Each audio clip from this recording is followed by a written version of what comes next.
I welcome the opportunity to present Budget 2024 alongside my colleague Minister Donoghue to the House here today.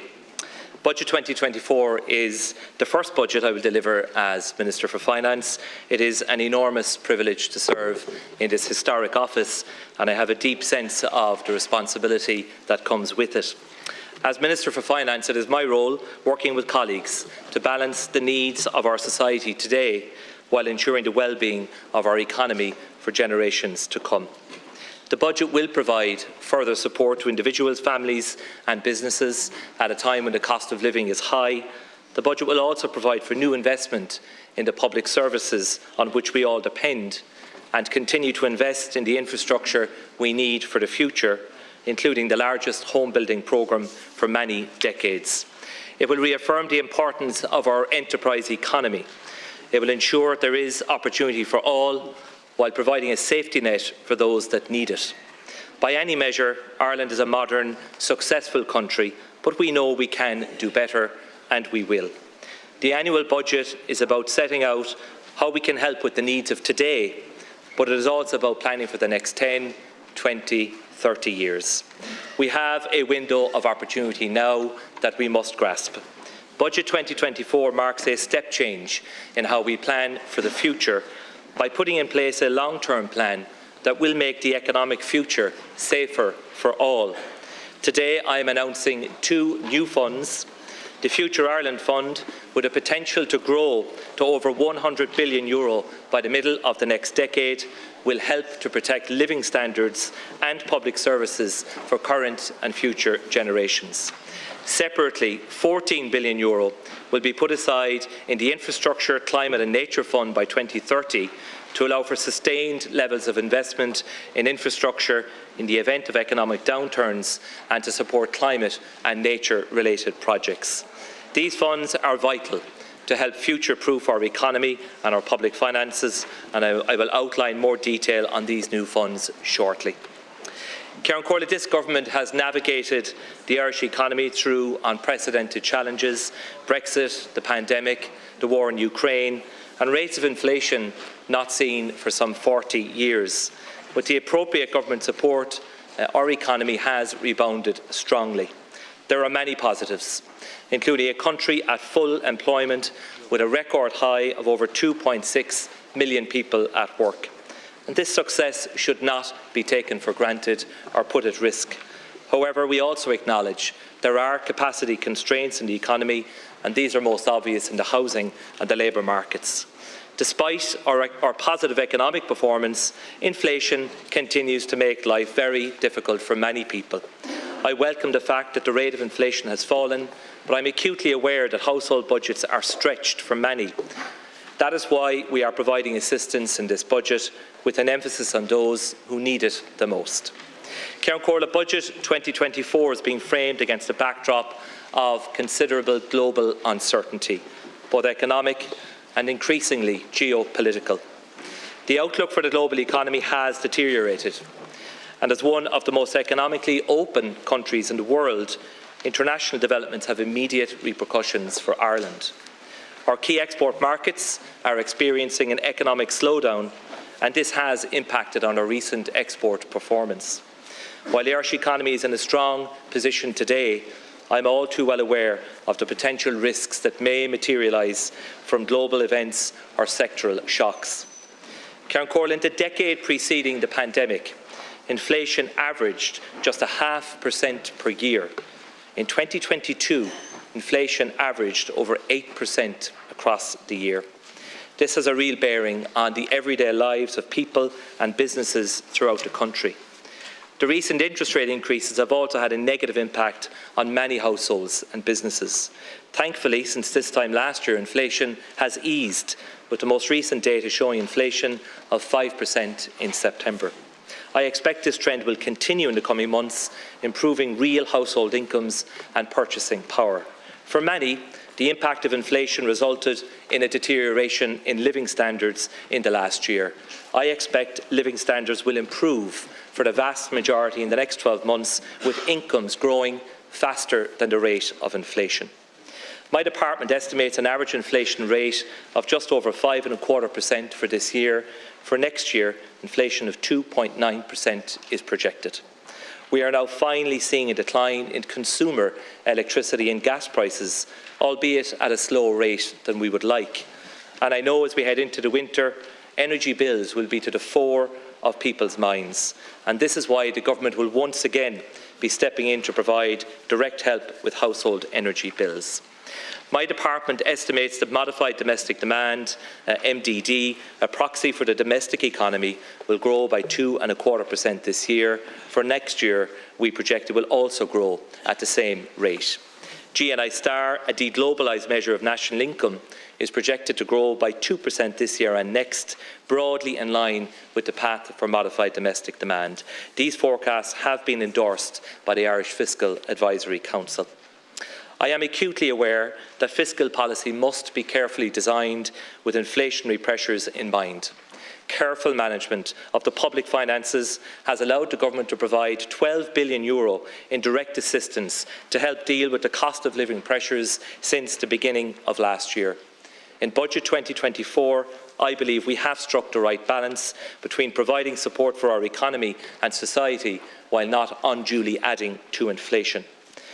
This House has heard me on many occasions referencing the vulnerabilities of our public finances. My department is forecasting tax revenue will reach €88.3 billion this year. For the first time in a number of years, this is a downward revision for 2023 compared to earlier expectations. This is due to lower than expected corporation tax receipts, which, as we know, fell sharply in the summer. It is, of course, a highly concentrated revenue stream, and it's important to note that our strong income tax receipts are also highly correlated with our corporation tax receipts. My department estimates that windfall corporation tax receipts now stand at around €10 to £12 billion. It is clearly welcome that our public finances are in a relatively strong position, especially given the level of support that has been made available by government over the last number of years. However, growth in tax receipts in 2023 was notably more modest than in recent years, and this is also expected to be the case for next year. I can inform the House that we are projecting a general government surplus of €8.8 billion, or 3% of national income this year, and €8.4 billion, or 2.7% next year. It is incumbent upon this government to ensure that while welcoming the strong surplus, we also acknowledge that if we were to remove windfall corporation tax receipts, we would record an underlying government deficit of €2 billion in the current year. Therefore, we must use windfall receipts wisely and not allow them to fund permanent expenditures. Sovereign borrowing costs have been on an upward trajectory and have in recent days risen to levels not seen in over a decade, as markets appear to be absorbing the higher for longer message coming from global central banks. The Irish 10-year yield is currently 3.3%, considerably higher than it was at this time last year. The structure of Irish public debt, with long maturities and strong cash balances, means the debt service bill should stay quite stable for the coming 3 to 4 years, but costs are likely to rise later in the decade as low coupon debt matures and it is refinanced at likely much higher rates. Our debt is moving in the right direction. On the current path, we will be below €200 billion by the end of the decade and lower again as a percentage of national income, but this does not mean that we can be complacent. The government decided in the summer economic statement to temporarily adjust its medium-term spending rule to reflect the reality of the economic backdrop that we are now experiencing. Net core public spending will increase by 6.1% next year, rather than the 5% originally set out.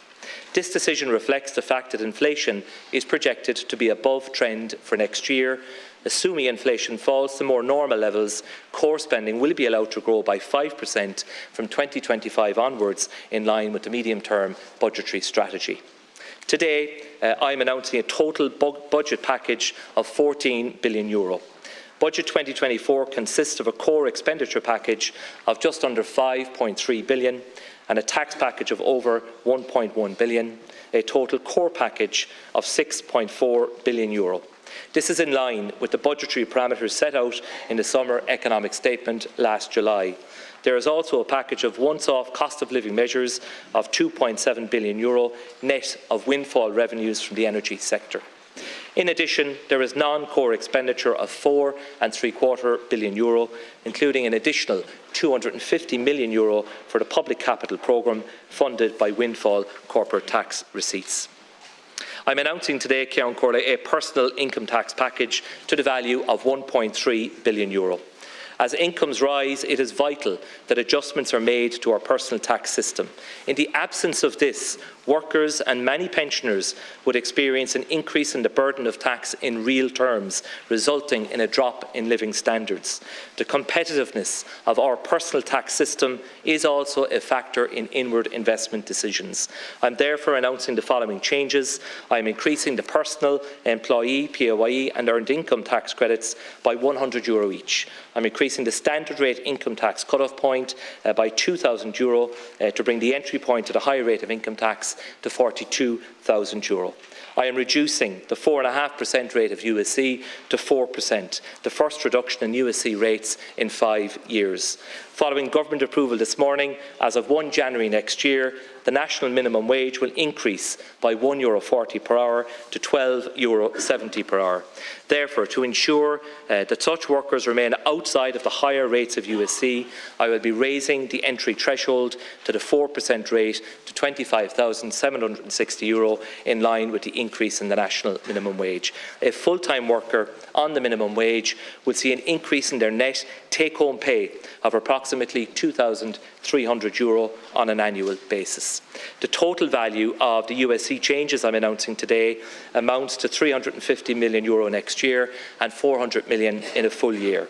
It represents the largest USC package since 2016 and, taken together with the income tax changes I am announcing, will provide much needed assistance to taxpayers across all income levels.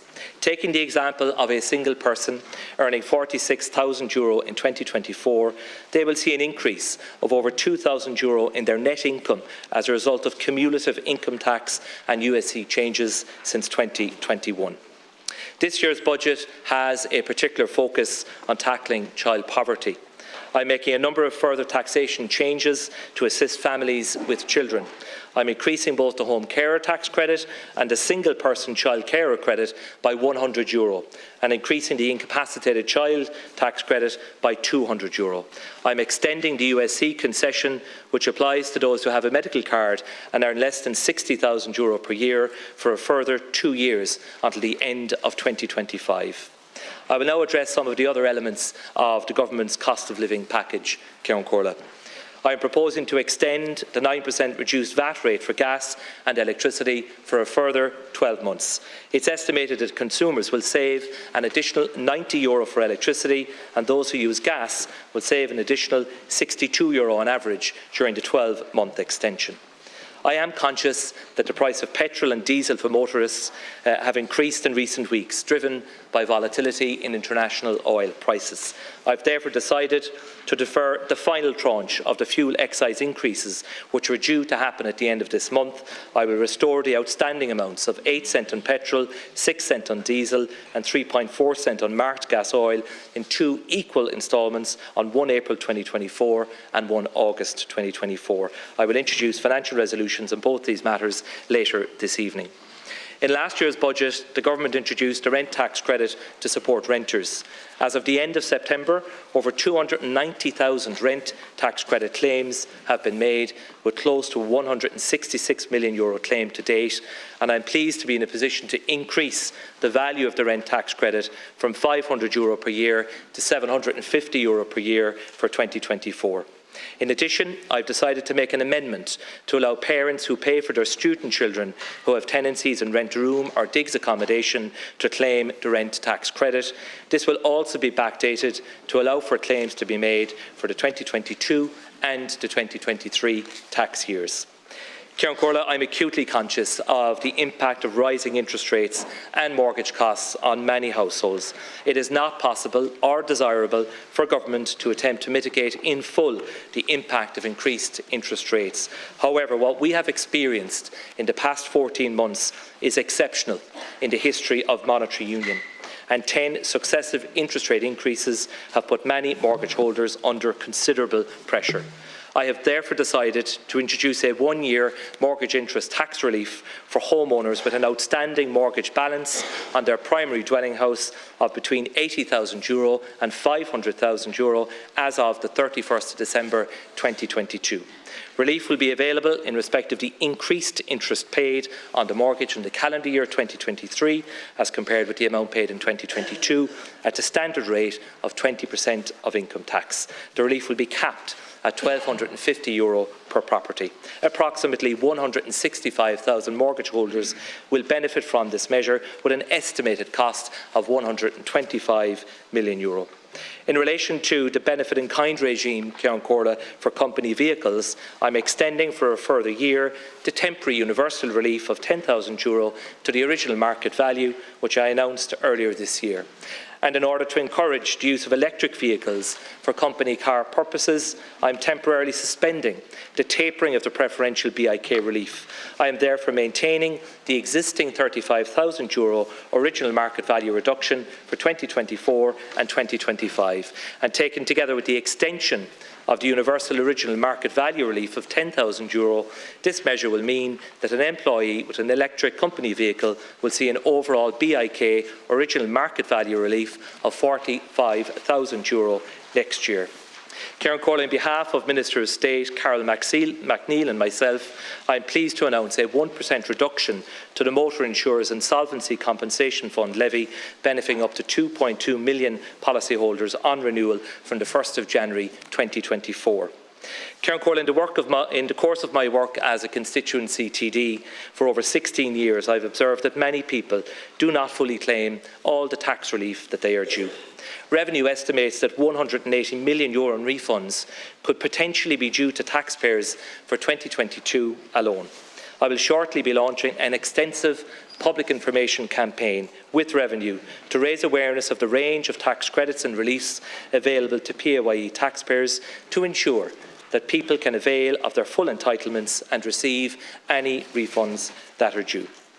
Housing is undoubtedly the biggest domestic challenge we face today and remains a top priority for government. Housing for All represents the biggest investment in housing in our history. Last year, we delivered 7,500 new-build social homes, 43% higher than the previous year, and the highest number of new-build social homes delivered since 1975. Minister Donoghue will set out our investment plans for next year, with funding for thousands of social, cost rental and affordable homes across the country. Since its introduction, the Help to Buy scheme has supported over 40,000 people in to purchase their own home. And to give certainty to prospective home buyers and to the market, I can confirm I intend to extend the Help to Buy scheme to the end of 2025 and will consider across next year if any changes are required to the scheme. Some people availing of the Local Authority Affordable Purchase Scheme have found that they do not qualify for the Help to Buy scheme under the current rules. Therefore, I am amending the scheme to ensure that applicants of the Local Authority Affordable Purchase Scheme can avail of Help to Buy. This change will take effect from tomorrow and will run from the revised end of the scheme in 2025. Ceann Comhairle, I have already announced an increase in the rent tax credit for 2024. For every tenant, there has to be a landlord. In recent years, we have seen a decline in the number of small investors in the market owning 1 or 2 properties. 86% of landlords in the market own just 1 or 2 properties, and they have a vital role to play. With that in mind, I am introducing a temporary tax relief which will primarily benefit small landlords, subject to certain conditions being met: rental income of €3,000 for the year 2024, €4,000 for 2025 and €5,000 for the years 2026 and 27 will be disregarded at the standard rate of income tax. An important condition of this measure is that the properties held by the landlord availing of the relief must remain in the rental market for the full 4 years. Otherwise, the full amount of the relief will be clawed back. Further details are contained in the budget documentation. Tackling vacancy, Ceann Comhairle, is a priority for this government. It is appropriate that every available lever is deployed to incentivise the use of existing housing stock across the country. This includes measures to deter vacancy, alongside supportive measures such as grants. For this reason, I am increasing the vacant homes tax, introduced last year, to 5 times the property's existing basic local property tax rate. This increase will take effect from the next chargeable period, commencing in November. The Residential Zoned Land Tax, or RZLT, is an important initiative to activate suitably zoned and serviced land for housing. It is important that affected landowners have sufficient opportunity to engage with the mapping process, and that a fair and transparent process is applied when the local authorities consider what land should be placed on the RZLT maps. Therefore, I am extending the liability date of the tax by 1 year to allow for the planned 2024 review of maps to take place, and to afford affected people with a further opportunity to engage with the process. The Government's ability to respond swiftly with financial support during recent crises was due to our strong public finances, which in no small part are a result of the taxes paid by the business sector. From the large multinational corporations to the small and medium enterprises which operate in every town, village and city across Ireland, it's my priority to ensure that we have an environment which allows businesses to thrive. In next week's Finance Bill, I will be publishing legislation to implement the 15% minimum effective tax rate for large companies, as provided for under the OECD Pillar 2 agreement. This is a once-in-a-generation reform to our corporation tax system and marks the culmination of a 10-year global project to reform the taxation of multinational enterprises. I recently announced that a participation exemption for foreign-sourced dividends will be legislated for in Finance Bill 2024, with the detailed development work to take place over the coming months. This will be a significant first step in reducing the administrative burden on businesses. In relation to Ireland's current regime for interest deductibility, this is a complex area which will take some time to work through, and I have committed to engaging with stakeholders on the issue over the period ahead. Indigenous businesses are the backbone of the economy, and upon taking office, I set about reviewing the enterprise supports in our tax system to identify improvements fit for a modern and dynamic economy. I have met and listened to business organisations and representative bodies across the country and have carefully considered their proposals and concerns. In this context, I am announcing a package of wide-ranging measures to support Irish enterprise, which I believe will make a very positive difference. The Research and Development Tax Credit is a crucial feature of Ireland's corporation tax offering and enables us to remain competitive in attracting quality employment and investment in R&D. I am increasing the R&D tax credit from 25% to 30%. This will maintain the net value of the existing credit for those businesses subject to the new 15% minimum effective tax rate, while also delivering a real increase in the credit to those smaller companies who will not be in scope of Pillar 2. I am doubling the first-year payment threshold from €25,000 to €50,000 to provide valuable cash flow support to companies engaged in smaller R&D projects. I hope this will encourage more businesses to engage with the regime.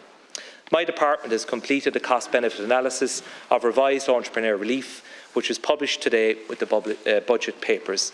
I've asked my officials to examine opportunities to refocus the relief with a view to further improving the incentives for founders and entrepreneurs in the innovative start-up phase, and to ensure it is contributing to employment creation.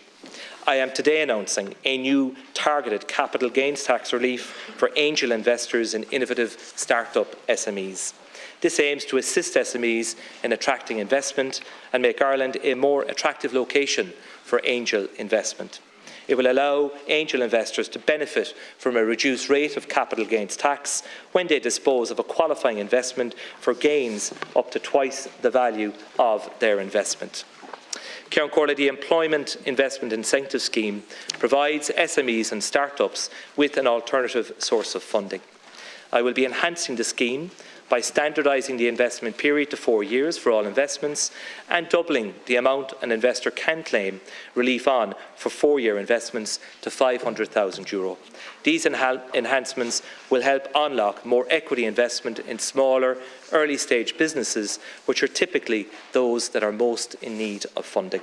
My officials will also undertake a further review of EII in early 2024, which will focus on the potential for further simplification of the scheme, while taking account of the conditionality imposed by the EU General Block Exemption Regulation. Retirement relief supports the intergenerational transfer of businesses and farms and works to ensure their smooth transition so that they continue to play an important role in the Irish economy. In line with government policy on the age of retirement, I am extending the upper age limit for the relief from 65 until the age of 70. The reduced relief, which was available on disposals from age 66 onwards, will now apply from the age of 70. These changes will come into effect from the 1st of January 2025 so as to allow for an appropriate transitional period. I will also introduce a limit on disposals to a child up to the age of 70 as recommended by the Commission on Tax and Welfare. The Key Employee Engagement Programme is an important scheme aimed at improving the attractiveness of the SME employment offering, and I am pleased to announce that I have now secured EU state aid approval to commence the outstanding 22 amendments to this programme. The amendments include the extension of the scheme to the end of 2025 and a doubling of the limit for the total market value of issued but unexercised qualifying share options from €3 million to €6 million. These amendments will be commenced by ministerial order shortly. Ceann Comhairle, we have all taken great pride in the huge success of the Irish audiovisual sector in recent years, reflected in the numerous accolades awarded to Irish productions. Top quality content is being made in Ireland, largely due to the funding offered through the Section 481 film tax credit. Such productions provide a tangible economic benefit to our country through jobs, skills development, regional development and spend on local goods and services. They are also vital in the promotion of Irish culture to audiences at home and indeed abroad. So today I am providing for an increase in the current project cap on qualifying expenditure in the Section 481 film tax credit from €70 million to €125 million, subject to state aid approval. This will support the continuing development of a robust and creative film sector in Ireland. In addition, my officials will shortly begin engagement with the European Commission with a view to developing an incentive for the unscripted production sector in line with state aid rules. Ceann Comhairle, I propose to increase the existing VAT registration thresholds for businesses from €37,500 for services and €75,000 for goods to €40,000 for services and €80,000 for goods, respectively. While modest, these changes will provide more latitude to small businesses whose turnover is close to the existing thresholds and is broadly in line with forthcoming EU VAT registration thresholds. Ceann Comhairle, one of the messages that I have heard clearly from my engagement with the business community is that the rules and requirements surrounding tax reliefs and schemes are complex, which can make them difficult to access. Tax reliefs, by their nature, are complex, and there are certain requirements that cannot be modified, particularly due to EU state aid and other international rules and considerations. However, I am determined to ensure that all businesses, especially small and medium-sized enterprises throughout the country, know what they are entitled to claim and can access all appropriate schemes and reliefs. I know that Revenue is committed to continuing to support businesses by making it as easy as possible to avail of the vast range of business support schemes that it administers so well on behalf of the state. And as part of this ongoing commitment, Revenue will, in the coming weeks, establish a dedicated Tax Administration Liaison Committee subgroup focused on identifying any opportunities to simplify and modernise the administration of business supports. The terms of reference of this subgroup will be agreed at TALC, and a report on the recommendations of the subgroup will be delivered during the course of next year. Finally, I would like to announce that the Revenue Commissioners will shortly launch a public consultation on how we can use digital advances to modernise Ireland's VAT invoicing and reporting system. In addition, my officials will shortly be launching a public consultation on share-based remuneration, recognising the increasing importance that business places on share-based remuneration in rewarding and retaining employees and the continued globalisation of the workforce. And I would encourage all stakeholders to submit their views and proposals on both these initiatives over the period ahead. Ceann Comhairle, my department is currently undertaking a review of the funds sector. The review is on track to report to me in summer 2024 and will include consideration of life assurance exit tax and the taxation of funds, including exchange-traded funds for Irish investors more generally. Following the completion of this review, I will consider whether any changes to the current taxation framework are appropriate. In recent weeks and months, we have again seen the devastating impact of climate change, Ceann Comhairle, on communities around the world. Extreme heat waves, droughts and wildfires have swept across many parts of the world, and 2023 is now virtually certain to be the warmest year since records began in the mid-1800s. Today, the Government is further demonstrating its commitment to climate action with the establishment of the Infrastructure, Climate and Nature Fund, and I will provide further details on how this fund will operate in a few moments.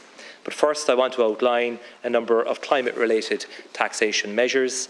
I'm extending the Accelerated Capital Allowances Scheme for energy-efficient equipment for a further 2 years. I'm also doubling the tax disregard in respect of personal income received by households who sell residual electricity from microgeneration back to the national grid. From the 1st of January 2024, an income disregard of up to €400 per year will apply to profits or gains arising to a qualifying person from the microgeneration of electricity. This will provide relief from income tax, but also from universal social charge and from PRSI. Ceann Comhairle, I introduced a measure in the Finance Act 2023 to reduce the VAT rate on the supply and installation of solar panels for private dwellings to zero from the 1st of May this year. I am extending this measure to schools with effect from the 1st of January 2024. I am extending the VRT relief for battery electric vehicles for a further 2 years to the end of 2025. This relief applies to battery electric vehicles with a value of up to €50,000. The rate per tonne of carbon dioxide emitted for petrol and diesel will go up from €48.50 to €56 from the 11th of October, as per the trajectory set out in the Finance Act of 2020. And as per the commitment in the programme for government, all of the revenue raised from this increase in carbon tax will be used to ensure the most vulnerable are protected from the unintended impacts of the tax increase.